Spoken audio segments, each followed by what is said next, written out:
Facing the something went wrong, please try again error when using Siri on your iPhone. This issue could be due to network problems, outdated settings, or system glitches.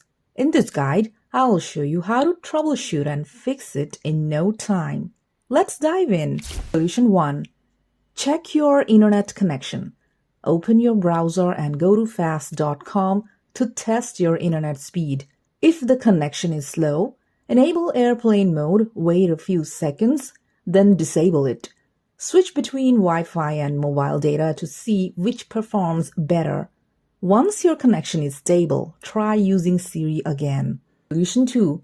Re-enable Hey Siri. Open Settings. Tap Siri. Tap Talk to Siri.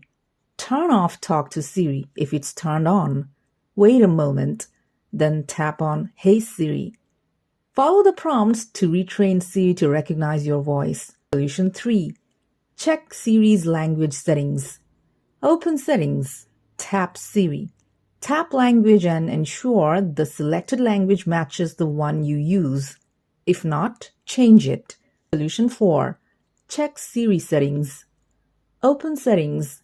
Scroll down and tap Siri.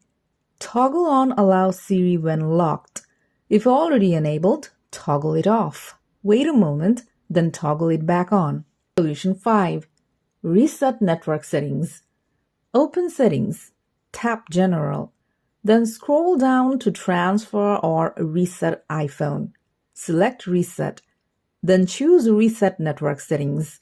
Confirm when prompted. And that's how you fix the something went wrong, please try again error when using Siri on your iPhone. If this video helped you, don't forget to hit the like button.